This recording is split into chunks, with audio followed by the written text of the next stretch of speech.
Good afternoon, everybody. Wednesday, July 5th. It's 8:30 p.m. For dinner, I had Chipotle. For dinner, Pat had kava. We both decided to attack the assembly line. Pat, double protein today?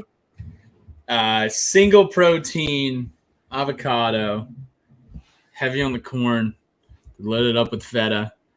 Mediterranean pickles, they were just extremely liberal with the Mediterranean pickles today. I was like, oh my gosh. Would you like some kava with your mid picks? And I wasn't complaining. I like the Mediterranean pickles. Been gone a little longer than normal. Enjoyed the 4th of July festivities. I headed down the shore. Saw a Bruce Springsteen cover band, which was fantastic. I went to a Yankees game. First time in Yankee Stadium since I watched a football game in Yankee Stadium. A little bit of a different environment. Had some fireworks. They played Enter Sandman. That was cool. Some jerk Yankee fan sweating all over himself. Every time the Yankees hit 3 home runs in one inning, and he would take his Bud Light and he would spray it up in the air on top of everybody, which wasn't funny the first time, wasn't funny the second time, and wasn't funny the third time. Don't be that guy. But that was my 4th of July. I am here in New Jersey. I have moved out of Fairfax, and we'll be here for a little while until headed down to help out Jackson, who just bought a house in Pensacola. There's a quick catch up on what I'm doing, Pat. How was your 4th of July? Good. I hung out in the Queen City. Went out and hung out. Went to my new favorite place, Goldie's. If you're local to 704, check it out. They got a lot of good live music. Rocking 80s cover band on, I guess it was Saturday night. Sunday, we went to the U.S. national team game at the Bank, B of A. Wait, we have to talk about that. Because I'm actually, at first, I only read the tweet. So you participated in the wave. Hey, back up a little bit. Your audio's coming in a little fuzzy. Is that better? It's a little better. There we go. Talk to me about the wave that you partook in. The wave. If you're at an international soccer game, people are banging drums and ripping vuvuzelas. The wave is kind of just like the cherry on top of the experience. Okay. I have never said that the wave shouldn't take place at anywhere outside of Lane Stadium, to be honest with you. That's true. I think soccer, there's, it's such a no yes sport, and it's so long, and there are dull moments where you can do it. We can all agree, though, 1 or 2 run ball game in a baseball game, close football game on third down. So I'll actually say wave approved in that situation. When the stakes are not high, when you have to create your own kind of fun outside of the game that's going on, completely okay. So crisis mode averted. John Cran, I hope you're okay. Seems like you were freaking out a little bit. But I guess we're all good. It's fine. Just don't do it in lanes. I guess that was always the rule. That will still be the rule. That's my rule. Hey, you can choose to follow it or not. But do not do it in Lane Stadium if it's a 1-score game and it's the 3rd or 4th quarter. If it's any quarter, we're there to make an impact. Completely agree. The wave in Lane Stadium, when we're not up 3 scores in the 4th, just kind of a soft move. Just my opinion. JMO. No Hokie haiku today because we're hitting you with a double whammy of really, really exciting announcements. First of which, I'll give Pat the reins here because it's both of our home state, but it's close, near, and dear to Pat Finn. Go ahead and set the table for what's going on. You got to do the U. You. Oh, dude, what have you never been to a Rutgers game? No, not one time ever. Wow. I thought you were just going to ask me, are you coming with us to SHI Stadium this fall? I think we might need to clip that and put that out on social media because that was awesome. Virginia Tech, the Rutgers Scarlet Knights, keep chopping. If you guys remember when we were all in middle school, they went on this epic run.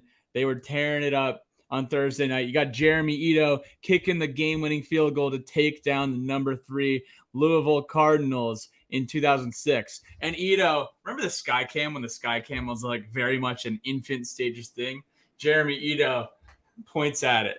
And then pandemonium in Piscataway. You got fans coming in from every side of the stadium. You've never seen a field rush as good as the pandemonium in Piscataway. So that's number one. The next year, USF came to town. Number 2, USF, Matt Grothy and the Growhawk.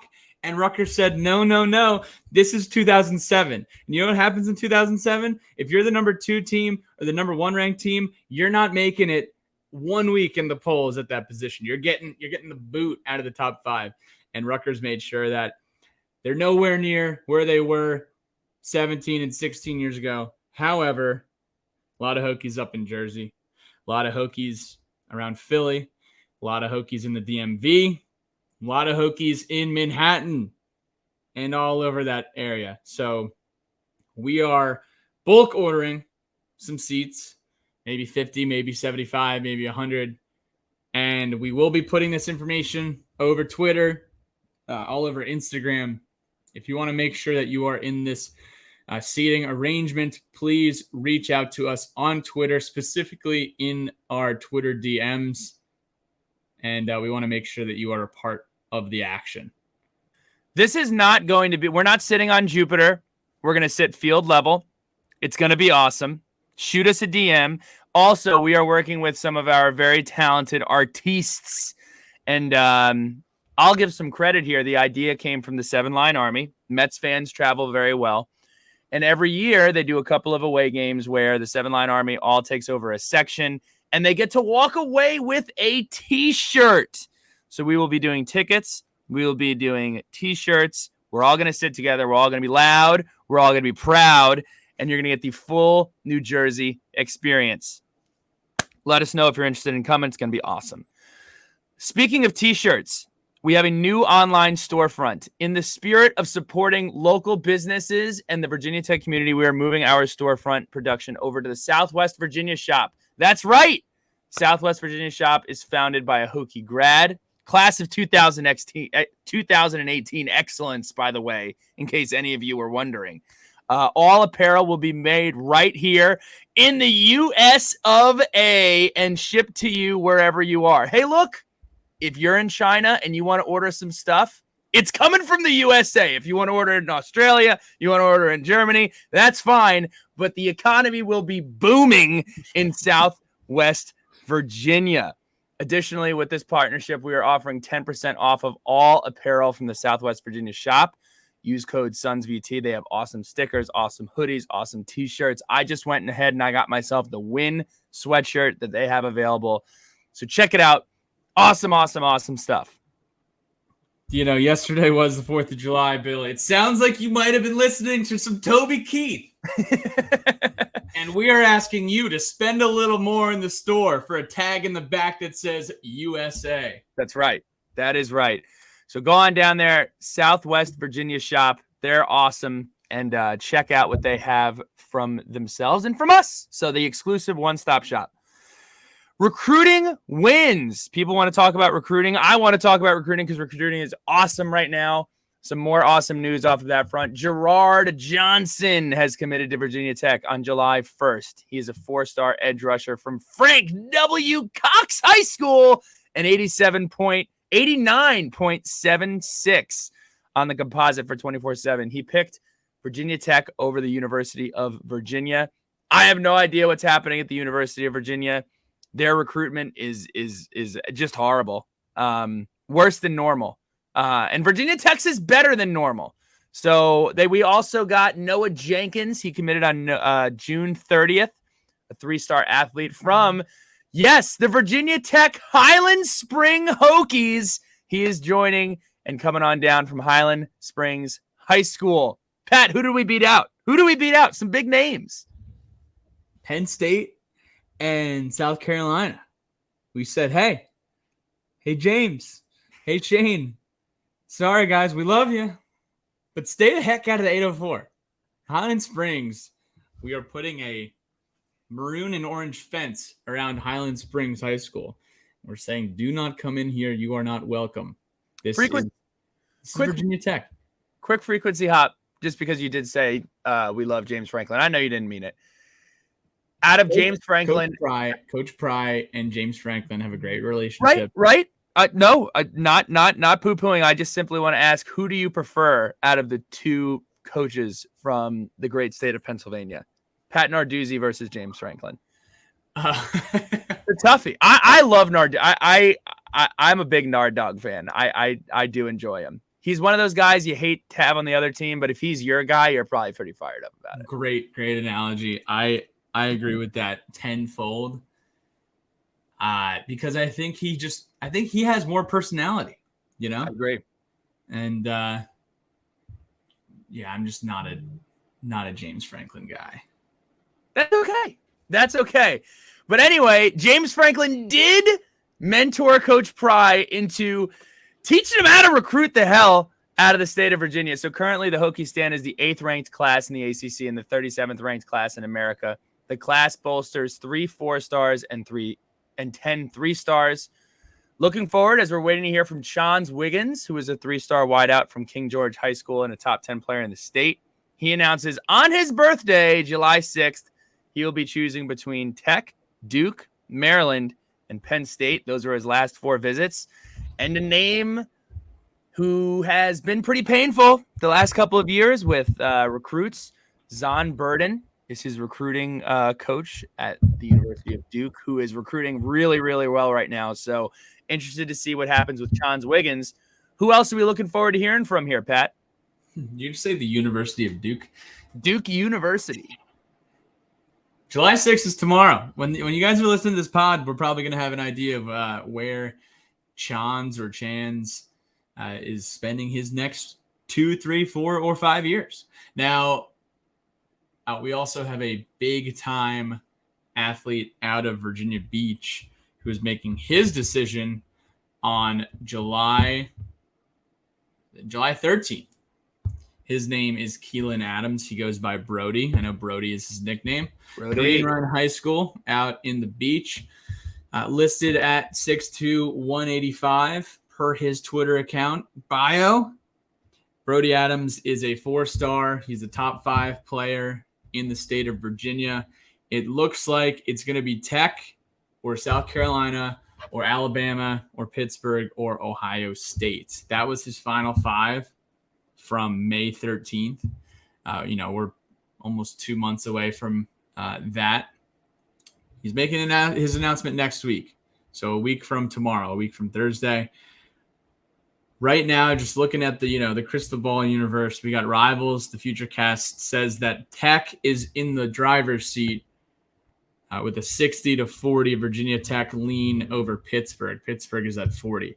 Now, on 3, we'll tell you not so fast, my friend.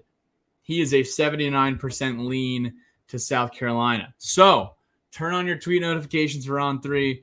Turn on your tweet notifications for Rivals. Turn on your tweet notifications for the crystal balls. There's no crystal ball yet in for Keelan Adams. So we will be watching this one go down to the wire here over the next week. Speaking of tweets, I love it when you guys do this. You guys have done a great job, guys and gals, over the summertime, which is usually a really, really tough content time. But you have been giving us plenty of content on Twitter to discuss, and that's what we're going to do today. We are going to jump into the talk and tweet segment. First and foremost is a tweet that took over Twitter for basically the entire week, and then we're going to go over some of your hottest, most controversial related takes. No, this is not hot wings and hot takes. That comes a little bit closer to the season. But let's start off with this tweet from CJ Sweat. Sweets we at CJ. Virginia Tech fans, if Brent Pry wins less than 7 games, does he get a 3rd year? 50,000 views, multiple threads going on breaking this down. Patently, this is an insane question. And before I get into the why, I want to get into this wins number thing. I say this ad nauseum. We are so guilty of always saying, well, we need to win X amount of games. I don't think we can beat so-and-so. I think we definitely should beat so-and-so. This all happens before camp starts. It happens before any of you know who's starting at quarterback. not only for our team, but the teams that we're going to play. And here we go. I'm going to give you a little humble pie here. I'm going to participate in that game multiple times. Matei's going to send me an email in August, and it's going to say, how many games do you think the Hokies are going to win? And I'm going to shoot out a number. And I'm probably going to shoot out a number that's pretty high because I am an eternal optimist, and that's where I like to live. It's probably going to be wrong. We may win more. We may win less.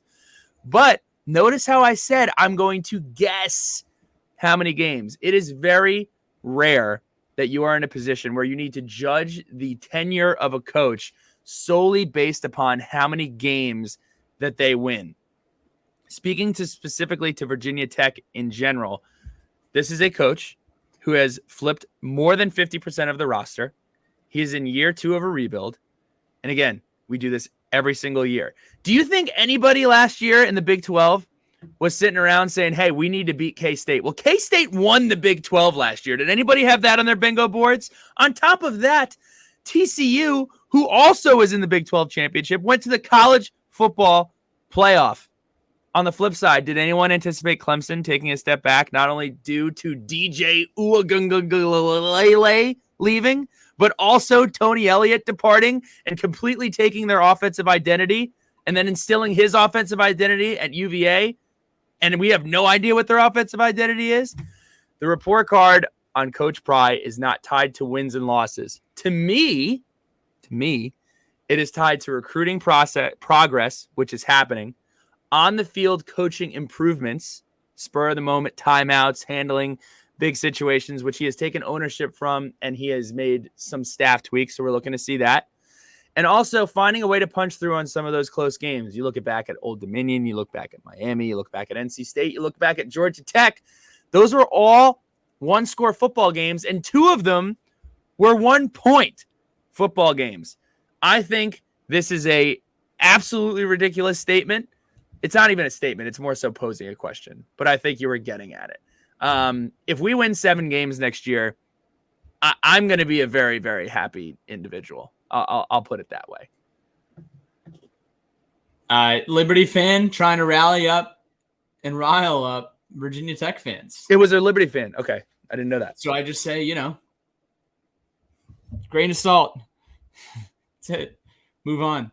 CJ Sweat. Mission accomplished. He did rile up the fan base. Drift had a pretty funny tweet. It was just like, next time we have any Virginia Tech takes, consult CJ Sweat. Drift's been on a tear lately. It's been cracking me up. So today, earlier on, we put out a tweet. It was, what was your most controversial Hokies related take? And we're going to run through some of them. We're going to give our opinions. Pat, I know you're going to have some Hokie history here, so I went and I did a bunch of research just so I could kind of hold my own weight here. Sleet Hernandez, who I love, by the way. This is our second time featuring a tweet of his. Love the profile picture. Probably a Mets fan. Love to see it.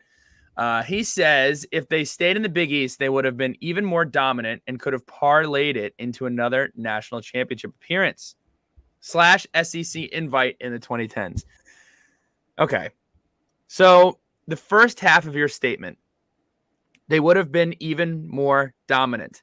If I took a great white shark and I put it in Lake Norman, it would absolutely dominate Lake Norman. It would eat all of the smallmouth bass. It would eat all of the pike. It would eat all of the sunnies. It would eat all of the walleye.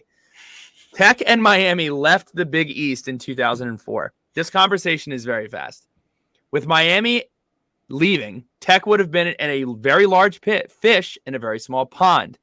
This pond also basically extincted football relevance by 2012 and 2013.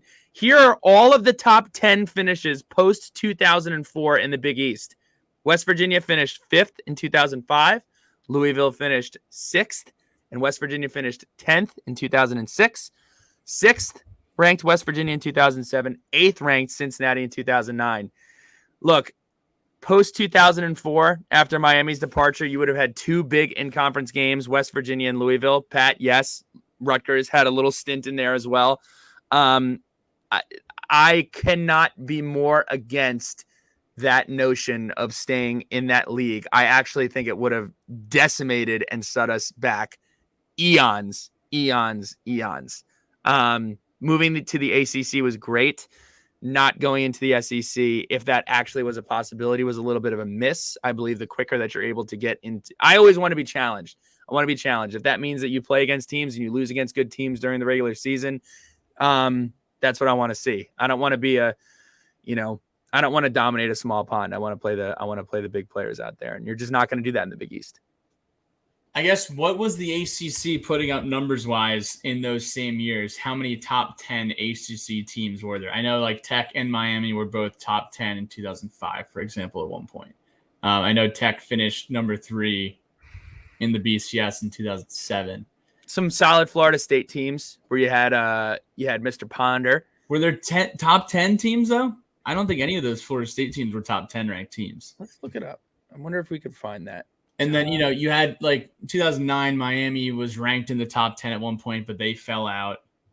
I don't think it's an awful argument. I do like, if we want to have a case study here, we can look at 2005 West Virginia. 2005 West Virginia went 11-1 in the Big East, and they beat Georgia in the Sugar Bowl. Their only loss that year was to Virginia Tech at home. Their conference wins, they beat Syracuse on the road. They beat Rutgers on the road.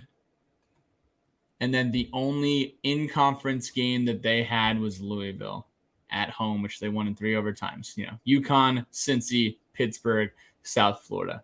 So I think you would have to run the table in the Big East to get a look at the national championship game.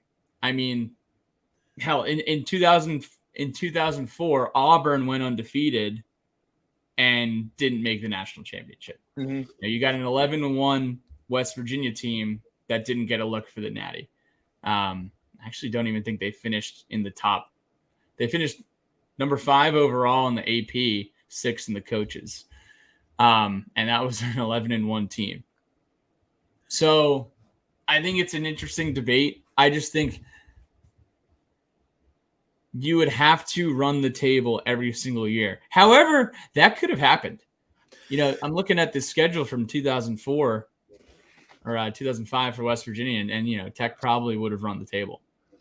So I'm looking here at the list, and so the difference that I noticed from the list that I looked at before is the ACC is finishing with 4 to 6 teams in the top 25 every single year, in terms of top 10 teams after 2004. Excuse me. You got 1 or 2 every year. You do have your Georgia Tech, who's ranked 22. Mm-hmm. You got your Maryland, who might be ranked 25. You got Carolina, who might be dipping in and out. You got Virginia Tech 10th in 2004. You got Virginia Tech number 7 in 2005. You got UVA in 07. So like the conference top to bottom was stronger from the ACC. But I think you just have to run the table. And also, this is before the playoff era. So you have to be either number 1 or the number 2 team. And, there were some pretty dominant teams, in that era as well that were finishing up at 1 and 2 that, would likely get the look over a Big East team. Yeah, not to mention, who knows how the dominoes fall if you don't, exiting with Miami is more attractive than Virginia Tech trying to exit on their own, in my opinion, post 2004. So who knows what division Virginia Tech, maybe they do end up in the ACC. I do think that it would have set the program back if we did stay around in the Big East and then that entire division blows up and basically walks away from football. So yeah, I guess so I don't know if you can really say that, it was bad. It's not as definitive. Yeah. Cincinnati made the playoff last year. Mm-hmm. West Virginia upgraded by going to the Big 12. Mm-hmm. Louisville upgraded by going to the ACC. So I think if Miami would have never left, I don't know what the situation was if Miami was leaving regardless, but if Miami stays too, then the Big East is probably still a strong conference. Yeah. Again, though, 2004, you got 4 top 25 teams. 2005, you have 5 top 25 teams. So, just really depends on what you want. Do you want to compete, have 2 games that I know we always poo on the ACC schedule, but the ACC schedule kind of meant something back then. Now it doesn't, but like you said, Georgia Tech's brand meant something back then. Clemson was okay. Boston College was better. Virginia was better. So top to bottom, definitely better. But I guess through the exercise, it's not as definitive as I was saying. But again, I do believe that the ACC is a bigger pond. The next question is one that is a little bit interesting, and I'm actually going to try one of these features. If you're watching on YouTube, you'll be able to see it. S. Bramscombe 19 says the all maroon helmets are hideous. Interesting point. Now, Patrick, hear me out. I know everybody listening is saying, oh, I love the maroon helmets. Maroon's an awesome color. It is. Maroon is a fantastic color. I love when we come out and we wear all maroon. Let me pull up my Google Slides. Okay. Wow. This helmet, the matte maroon helmet, was absolutely fantastic. Dynamite, they may say. We brought these out, I believe, in 2018 for the first time. No, it wasn't for the first time for you historians. There's Dax. We wore them with the Fighting Gobbler. I absolutely love the matte maroon look. I love the matte maroon look, but I did not like this helmet. No. I'm talking strictly. Okay. We're talking strictly the helmet, strictly the bones. Foundation, no logos. Strictly the bones. And then as another maroon that I love, the Coach Beamer throwback helmets. Here's Isaiah Ford catching one of the million footballs that he caught against Tulsa in the Independence Bowl. Here is J.C. Coleman. These are just great looking helmets. I love the white VT logo. I love the white face mask. Just a classic look. Now, aside from that, this slide did not update, so I do not have it on the slides, but we are learning how to use it. The maroon helmets, since I believe 2013, they started to instill a gold flake as opposed to basically kind of the straightforward maroon helmet. I prefer that. I think it's hard-nosed. I think it says, I'm going to run through your face. I think we were rocking the gold flakes I think we've been doing that for over 20 years, Bill. I don't think we have. Because I was looking. Checker Pat. I don't think we have, because I was looking at the Chick-fil-A Bowl when we played against Tennessee, and I was looking at Ryan Williams, and his helmet was one of those. It at least wasn't as prominent. Picture. It could be a bad picture. I'm Googling it right now. Are you sure? Because I think ours are definitely a little bit more shinier now than they were in the past. There might be some gold flakes in there. I think the margin here is, how good is your magnifying glass? I can't really tell. Where are you on the maroon versus the maroon shine versus the matte, though? Would you be okay if we completely replaced it with the matte? I don't think the matte is like a permanent fixture. I think the matte is like a special occasion helmet. So no, I would like to see the matte helmet, every now and then. I will say, if you want to have some fun, look back at some of the stuff that we wore back in the 80s. Some of those with the tech on the side, you had the stars on it where, if you made somebody in Little League do a snot bubble, they give you a star. I loved those helmets as well. But I would love to see, I know Al Jones mentioned it, the white face masks once a year. Maybe do it for the UVA game. Maybe do it for, Old Timers Day, something. They got to find a way to incorporate that. Those are just absolute slam dunk. We should be having those, I think, at least once a year. I got to tell you, a uniform that I just don't really love is when we go on the road and we wear maroon lids, white tops, maroon pants. Don't love that look at all. We've really struggled lately while wearing it. I'm thinking of the West Virginia game in 21. I'm thinking of the Pittsburgh game last year. It feels like countless times we've gone and just haven't performed very well in that combo. We need to implement the white pants, maroon lid, white top, white bottoms. That is my favorite road combo. Think Notre Dame 2016. Notre Dame 2016. You got to think of the Florida State game in 2018. Just a really solid look. Pat, I know Beamer's Auto Garage and you are going to be on the same page here. Oh yeah, So Beamer's Auto Garage says you don't go to a football game to watch your phone. Cell service is not that crucial. We are okay not seeing the entrance recorded from your shaky phone 30 seconds after it happened. I could not agree more. Couldn't agree more. I've been getting some pushback from people saying that our recruiting would improve if My guy Brian Holbrook. Holbrook is very dedicated to this take. He does have some data to back it up as well. What data?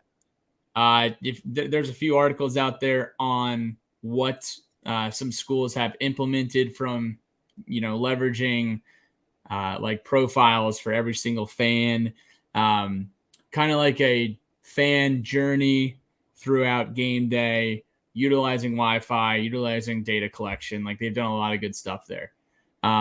That and Wi-Fi are two separate things, though. Yeah, I thought his, he may have added that on. I don't think any recruit is making a decision to come to Virginia Tech if they watch their homeboy do a live stream of the entrance for Enter Sandman. I'm not seeing X equals Y here. I'm not picking up on that. No, if the visit was good, they'll hear about it regardless. It'll be tweeted out. The video will be available on Hokie's FB. As bad as the cameras are, the UNC video has been on the timeline. I feel like it's recirculated by Barstool or somebody. It seems like every 30 days. So, imagine how good it would look if we had some good cameras. Pat, you said that Shout needs to be ended or edited. Before I give my take, just kind of expand on that a little bit. I think it's just, I've seen it a million times, My problem isn't necessarily with how many times it's been done. I just genuinely feel like it's not as loud. I feel like the crowd buy-in, we said this to each other multiple times in Castle Coliseum this year. The crowd buy-in is not there. When done correct, it's good. When you incorporate funny things like a Trey Turner TikTok video, maybe a, literally anything. When you incorporate some of the funnies in there, it's good. But if you're not going to buy in and we're not going to have a lot of people behind it, sort of like the whiteout, I don't think we should do it. So I'm actually with you there. Yeah, I think it's just a song that, you've heard a million times and you're ready for something new. Because it's not Enter Sandman. It's not like we can incorporate something new. Mm-hmm. Now, the whiteout you just said. Yes. I'm just curious if there's anyone who likes the whiteout. That's because I think that would be a hot take. So I don't like the whiteout because nobody participates. Now, if you ask me, would I rather do a whiteout or a blackout in terms of apparel? I think a blackout would be fantastic. But again, if like half the fan base is going to do it, it's going to look horrible. That's just the way that it is. When we did the maroon effect against Notre Dame in 2019, that looked 2019. No, is that 2018? 2018. That looks fantastic. There was great buy-in. Talking about the stripe, the stadium. The stripe. Yeah, it with the Hokie effect. The Hokie effect. Yeah. And we did the split against West Virginia. That looked really good. It's all about buy-in. And if people are not buying in, and also if you're tying it to games where people are just not in a position to buy in, kind of like we did against Wofford, it's not going to look very good. And it's just going to look kind of crummy. So let's stick to maroon. Let's stick to orange. Let's do the Hokie effect for big games and go from there. What game is the white effect this year? I'm going to send in my no RSVP. I am not sure. Look this up. You can. Oh, I can jump into the next one here. Wi-Fi argument. Tyler Smith. Wi-Fi argument is for cheap pops. In fact, I had better phone service last season than I ever have in Blacksburg. And to take a step further, give me the LED upgrades over Wi-Fi any day of the week. Watch the game and take in the atmosphere. Save the phones for later. You know what this reminds me of? This reminds me of, I don't know if it was NBA. Yeah, I think it was NBA. The Michael Jordan shot. Everyone's just their hands are at their sides and they're excited. Maybe there was a shot last year. I don't remember, but I think it was LeBron breaking the record maybe. And you see at least like 600 phones up in the air taking pictures. Same can be said for any golf event. Any golf event excluding the Masters. The Masters, we've talked about this before on this podcast. Phenomenal. How you lock your phone away. You just live, enjoy, take deep breaths, enjoy the people you're with. No need to go clout chasing when you're at the Masters. And so that's my take on the Wi-Fi. The White Effect game has been announced for... Dude, it's Pitt?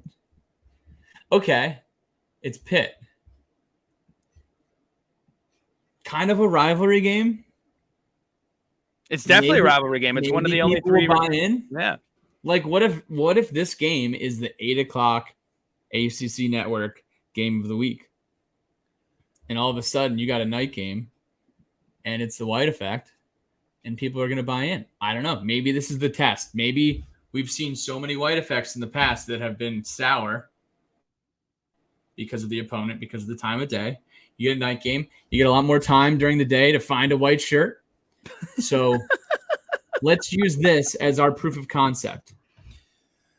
We did do the White Effect for the Duke 2019 debacle, and we saw how that went. I think that was one of the few conference games we've done the White Effect for. If you guys remember the Boston College game in 2016, that was a White Effect. 49-0. Isaiah, epic catch in between two defenders. So yeah. All right, on to the next one here, Bill. Angry Gobbler, Lane Stadium would look great with artificial turf. No way. I hope this is a joke. Turf is soft. It does not look like football. It does not feel like football. It does not smell like football. No. That is not only a hot take. That is, in my opinion, sacrilege. I would march on Burris Hall if they started doing artificial turf. When Notre Dame sold out and implemented field turf at Notre Dame Stadium, that was a sacrilege play. Do I think it looks better visually? Yeah, but there was nothing more traditional than those like diagonally striped end zones that Notre Dame had. You could just tell that game was played on grass. You ever turn on a Northwestern game and you're like, that is played on grass. You watch the Northwestern game, you're like, I feel like the grounds crew hasn't cut that grass in like 2 weeks. I'll never forget the game where they almost beat Ohio State. Carlos Hyde played an incredible game. They have the tallest grass. I kind of get it from Notre Dame's perspective, being in the middle of nowhere and it's cold. There's really no excuse for a team that's below below the Mason-Dixon line. And no, just don't do that, please. I would be really, really disappointed if that happened. The next one comes from Tech_sideline. First, he says Beamer should have been forced out in 2012. First of all, this account tweets a lot of goofy stuff, impersonates other accounts. Shouldn't do that. Kind of weird, kind of whack. But we'll just talk about the question itself. Let's look at some Hokie history with a 4-year tail. 2012 was the first year that Tech didn't win 10 games since 2003. That is 8 10-win seasons in a row. I'm also not sure if you're familiar with who Frank Beamer is. He is Virginia Tech. He is the reason that our football that we get so angry about our football program when it is not performing up to par. He is the reason we have a massive stadium. He is the reason College Game Day comes to Virginia Tech. He is the reason that all of this gets to happen. They were runners-up in the ACC in 2011. They won the ACC in 2010. There is just absolutely no way that you can possibly ever have that conversation. It's even surprising to think that, when it was a murmur, I don't even know how you even bring that up. You kind of just, I don't even know where to go with this. I don't know how you even pose that question in 2012. It's clickbait trolling. Next. Not worth the time, effort, energy, or resources, Billy Ray Mitchell. This is one from Diablo fan account. I want to do an entire episode on this, but I do want to pose the question just as a teaser. He basically said Brian Steinspring does not deserve the BS that he gets from the fan base. He was one of the best recruiters that we had ever at Virginia Tech. At a very high level, I do think that Coach Steinspring gets an unnecessary amount of flack. I also believe, should we even talk about this? I mean, let's get him on the pod. Come on the pod and tell your story, Coach Steiny. I would love to have Coach Steiny out. I'm going to do that. I am going to shoot Coach Steiny a DM and have him come on and talk about it. I do think that Coach Steinspring does get too much crap, though. I will attest to that. All right, what do we got here? Okay. Thank you, Diablo fan account, as always, for that submission. Now we're going to roll in to one of the best tweets of the week from Reddit CFB at Reddit CFB. Tweeted yesterday. Breaking. 13 colonies led by George Washington, a 6-star out of Mount Vernon, have entered the transfer portal. So that leads us into the pylons for this week, where we will be snake drafting all things that are red, white, and blue. Okay? So get ready. I will go first. I will do the honors. Let me pull up my red, white, and blue notepad. Okay. Number 1. You know, a staple of my childhood was when the ice cream truck you just took mine. Would whip it around town. You would hear the little jingle and you would say, "Hey, Mom, can we get ice cream?" And Mom would say, "No, you haven't eaten dinner yet." And I'm just like, "You're right." So then how about tomorrow? And, we would make sure we would eat dinner early so we could have ice cream tomorrow. When I rolled up to the ice cream truck, I say, "Hey, Alex, Mr. Ice Cream Guy, I would like a jumbo Italian ice. And the 3 flavors that I want are lemon, cherry, and sky blue. Red, white, and blue combo, jumbo, the best Italian ice in Basking Ridge, New Jersey." So that is my number 1 pick. Wow, I thought you were going to take mine, but you did not. I went with something a little bit more generic. I went with the Firecrackers. It was like a popsicle type deal. It was just the first thing I thought of. But my second pick might be stronger than my first pick. I went with the barber pole. Oh! Pat, you and I have both had very long hair over the last couple of years. Whether it be due to the COVID-19 pandemic that shut down all of the barbershops, or it be just us saying, you know what, I want to have a flow that we in our head think is going to look a lot better than it actually does. A barber pole, red, white, and blue. It's spinning. I looked it up. I thought it had some extravagant name. No, it is just called the barber pole. So that is my second round pick. That is a fantastic pick, Bill. All right, my second pick. It's something that we love. Now, is it our favorite thing? No. But is it something that we absolutely love and are excited to see come back here this fall? Yes. It's the NFL logo. NFL logo, red, white, and blue. It's America. We love the NFL. We love football. And then my third pick here. This is actually I'm not going to call this a cop-out, but it's kind of a combo. Sometimes we like to go on vacation. We like to enjoy ourselves. Maybe we go to a beach. Maybe we're going to the mountains. Maybe we're going to see family. Sometimes my vehicle is American Airlines. Sometimes my vehicle, and preferably, is Delta Airlines, both of which have red, white, and blue logos. Well done. Well done. On the subject of traveling, it's a long trip. It's a daunting trip. 3 absolute studs from Virginia Tech women's basketball traveled there. It is the flag of Australia donning the red, the white, and the blue. Steve Irwin, Oscar Bradburn, Georgia Amor, just countless legends hailing from Australia. Koala bears, Just an incredible country, red, white, and blue. I am also going to follow that up with Coors Light. Red, white, and the mountains do indeed turn blue. So Coors Light will be my final submission for the red, white, and blue draft.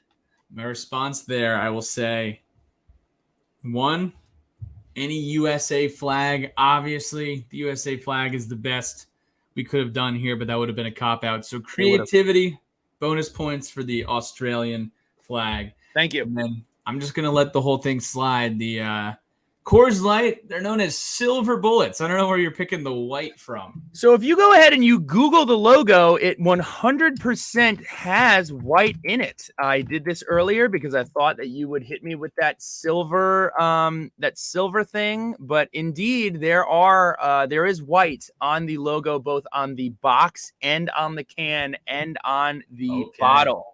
If that does not work for you, I can go ahead and I could substitute it for Pepsi. But I don't really drink Pepsi, so I went with beer.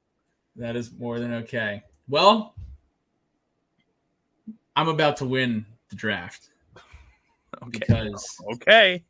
Because when we were young middle schoolers, there was this team. They were pretty good. A lot of people were making comps to the Don Shula. What is it? The 72 Dolphins, the only team to ever go undefeated in the NFL. And there was this team. They were rolling, absolutely rolling into the Super Bowl. 18-0 they were. But guess what? Eli Manning and his red, white, and blue Giants jersey took down the mighty Goliath in Super Bowl 42. And then he took him down again in Super Bowl 46 in his red, white, and blue New York Football Giants uniforms. So we were talking about cop-outs. You said that you win the draft by dabbling 2 times in the NFL realm. Twice. You picked the NFL logo and you picked an NFL team. That would have been like me saying that I'll take the Australian flag and I'll take the British flag, which would have been less than impressive. Oh, I completely disagree. so I bet you're saying you didn't love Eli Manning. I love Eli Manning. I don't know if it would be the top of. I just think going NFL and New York Giants is you're double dip. You got on me for at the golf tournament wearing double rowback. You're double lettering. In the draft, you just double lettered in the draft, dude. I think a logo and uniforms are different than a logo and a logo, which you did with your rowback. I'm not sure if anything beats the barber pole, but we'll leave that to the listener to barber pole was good. Tiki Barber, longtime running back of Eli Manning, but never won a Super Bowl. He also hailed from the University of Virginia, as did his twin barber, Rondé. Man, this is honorable mentions. Jello shots, red, white, and blue Jello shots. The Washington Nationals uniforms, and strawberries and blueberries with whipped cream. Strawberries and blueberries with whipped cream should have been on the list. Just gonna. I feel like you would have told me that was a cop out. No, that's a good. No, that's a good. That's a really good one. I would have been impressed. I am impressed. Okay, what a journey. Thank you all for taking that with us. We're gonna wrap this up with Jarkey's shout outs. Shout out to Jackson Mitchell. He graduated from officer training school. He moves to Pensacola. Jackson, a homeowner. He has told me ad nauseum. He makes fun of me about it. But that's cool. Proud of him. Really excited for him. He's headed down to flight school in Pensacola. So shout out to Jackson Mitchell. Shout out to Jackson Mitchell. I think that's all I got, man. Luke Combs coming to the Queen City next weekend. We got BRM and Ed. I don't know Ed's middle name. Are you going to tailgate with us? Ed Williams. So you're not really going to tailgate. You're going to hang out around South End and go to bars in South End. You're not going to. Will you hang out? Will you come hang out? Yeah. Okay. All right. You're staying with me. This is like how 90% of my conversations with Billy usually go. It's going to be fun. I'm excited about it. Charlotte, we got a lot of fun stuff happening in Charlotte here. We got the I'm just rambling now. Whatever. But we do have hot wings and hot takes coming up. We do have Luke Combs coming up. We do have some basketball games coming up in November. So let's get excited. These are July podcasts for you. Keep sending up some stuff for us to talk about, and we'll talk about it. Until then, until next time, I'm going to continue to work on how to use the slide feature, and I'm going to go to bed. I liked it. Good night, everybody. We'll talk soon.